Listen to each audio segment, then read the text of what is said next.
নমস্কার বন্ধুরা, শাস্ত্রকথা চ্যানেলের অপর এক উপস্থাপনায় সকলকে স্বাগত। বন্ধুরা, আজ আমাদের উপস্থাপনার বিষয় আত্মসমর্পণ মন্ত্র ও তার অর্থসহ ব্যাখ্যা। আত্মসমর্পণ কি, কেনই বা করব আত্মসমর্পণ এবং কার কাছেই বা করব, চলুন জেনে নিই। ভগবানের চরণে নিজেকে সম্পূর্ণরূপে নিবেদন করার নাম আত্মসমর্পণ। একবার সম্পূর্ণরূপে আত্মসমর্পণ করতে পারলে ভগবানের কৃপালাভে আপনি ধন্য হবেন। কিন্তু আত্মসমর্পণ করা খুব সহজ বিষয় নয়। দীর্ঘদিন ধরে তার কাছে প্রার্থনা করতে পারলে তবেই আসে পূর্ণ আত্মসমর্পণ। এখন আমরা যে মন্ত্রটি আলোচনা করব তা উচ্চারণে যে কোনো পূজার পরে ভগবানের নিকট আত্মসমর্পণ করবেন। কারণ পূজার সময় যে ভুল ত্রুটিগুলি আমাদের হয় তার ক্ষমা প্রার্থনা তার চরণে আত্মসমর্পণ করেই করতে হয়।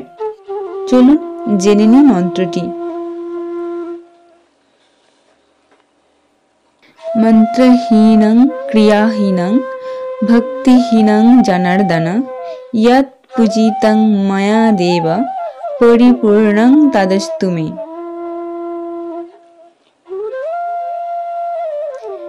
মন্ত্রহীনং ক্রিয়াহীনং ভক্তিহীনং জনার্দন ইয়ৎ পূজিতং ময়া দেব পরিপূর্ণং তদস্তু মে।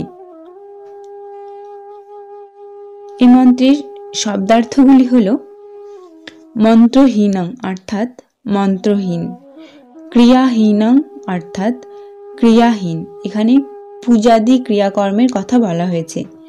ভক্তিহীনং অর্থাৎ ভক্তিহীন, জনার্দন অর্থাৎ ভগবান, ইয়ৎ শব্দের অর্থ যা কিছু, পূজিতং অর্থাৎ পূজিত হলো, ময়া অর্থাৎ আমার দ্বারা, দেব অর্থাৎ হে দেব, পরিপূর্ণং অর্থাৎ পরিপূর্ণ, তৎ সেই সকল, অস্তু শব্দের অর্থ হোক, মে শব্দের অর্থ আমার। এই মন্ত্রের বঙ্গানুবাদ হল, হে জনার্দন, আমি মন্ত্রহীন অর্থাৎ মন্ত্রপাঠ জানি না, ক্রিয়াহীন অর্থাৎ পূজাদিও করতে জানি না, ভক্তিহীন অর্থাৎ অন্তরে ভক্তিও নেই। হে দেব, আমার দ্বারা যা কিছু পূজিত হলো সেই সকল তোমার কৃপায় পরিপূর্ণ হোক। বন্ধুরা, আমরা জেনে নিলাম আত্মসমর্পণ মন্ত্র ও তার অর্থসহ ব্যাখ্যা।